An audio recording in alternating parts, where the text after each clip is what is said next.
नमस्कार, जय हिंद दोस्तों, आप सभी का स्वागत है। तो चलिए शुरू करते हैं अंधेर नगरी, जो कि भारतेंदु हरिश्चंद्र का प्रसिद्ध नाटक है और इसे कुछ लोग प्रहसन भी कहते हैं। लेकिन यह नाटक है जो 6 अंकों में विभाजित है और दोस्तों यह 1881 में प्रकाशित हुआ था। तो चलिए इस नाटक के बारे में जान लेते हैं। तो शुरू करते हैं। अंधेर नगरी प्रसिद्ध हिंदी साहित्यकार भारतेंदु हरिश्चंद्र का सर्वाधिक लोकप्रिय नाटक है।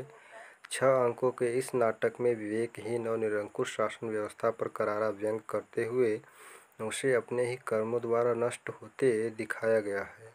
भारतेंदु ने इसकी रचना बनारस के हिंदू नेशनल थिएटर के लिए एक ही दिन में की थी।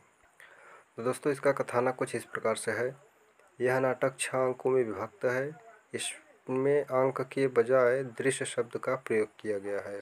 पहले दृश्य में महंत अपने 2 चेलों के साथ दिखाई पड़ते हैं, जो अपने शिष्यों गोवर्धन दास और नारायण दास को पास के शहर में भिक्षा मांगने भेजते हैं। वे गोवर्धन दास को लोभ से बुरे परिणाम के प्रति सचेत करते हैं और दिखाते हैं कि लालच कैसा होता है। दूसरे दृश्य में शहर के बाजार का दृश्य है, जहाँ सब कुछ टके से बिक रहा। गोवर्धन दास बाजार की यहाँ कफायत देखकर आनंदित होता है और 7 पैसे में 2.5 सेर मिठाई लेकर अपने गुरु के पास लौट आता है। तीसरे अंक में महंत के पास दोनों शिष्य लौट आते हैं।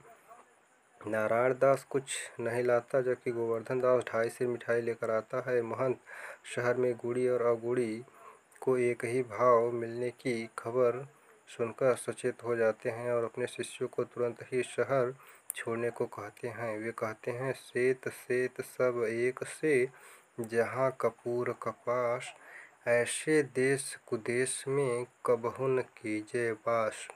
तो दोस्तों ऐसी जो लाइनें हैं बहुत बार पूछी जाती हैं और उसमें तो अब नेट जेआरएफ में ऐसे कर दिया गया है कि इनका क्रम पूछा जा रहा है।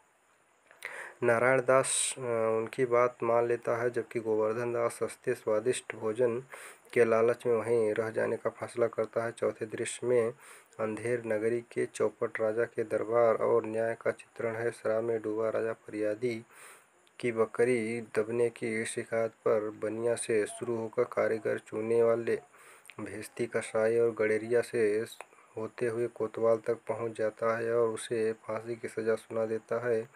5वें दृश्य में मिठाई खाते और प्रसन्न होते मोटे हो गए गोवर्धन दास को 4 सिपाही पकड़कर फांसी देने के लिए ले जाते हैं। वे बताते हैं कि बकरी मरी, इसलिए न्याय की खातिर किसी को तो फांसी पर जरूर चढ़ाया जाना चाहिए। जबकि दुबले कोतवाल के गले में फांसी का फंदा बड़ा निकला तो राजा ने किसी मोटे को फांसी देने का हुक्म दिया। 6ठे दृश्य में शमशान में गोवर्धन दास को फांसी देने की तैयारी पूरी हो गई है। तभी उसके गुरु महंत जी आकर उसके कान में कुछ मंत्र देते हैं। उसके बाद गुरु शिष्य दोनों फांसी पर चढ़ने की उतावली दिखाते हैं।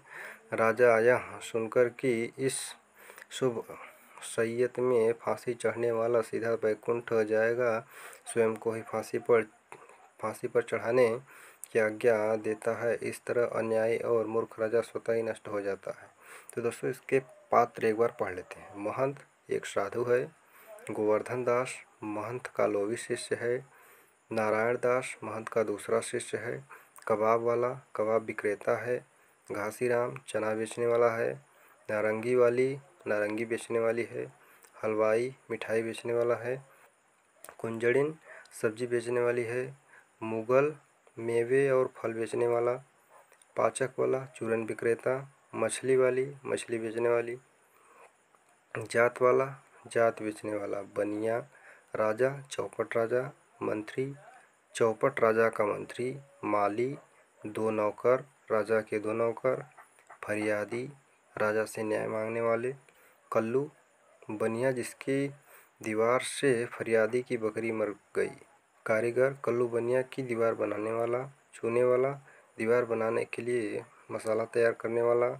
भेस्ती दीवार बनाने के लिए मसाले में पानी डालने वाला। कसाई भेस्ती के लिए मशक बनाने वाला। गडेरिया कसाई को भेड़ बेचने वाला। कोतवाल और 4 सिपाही राजा के। तो दोस्तों कुछ इस प्रकार से अंधेर नगरी नाटक के पात्र हैं और उसके कुछ मुख्य उदाहरण जो हैं उसको हम अगले वीडियो में बताएंगे। तो चलिए मिलते हैं अगले वीडियो में। आज कितना ही, जय हिंद।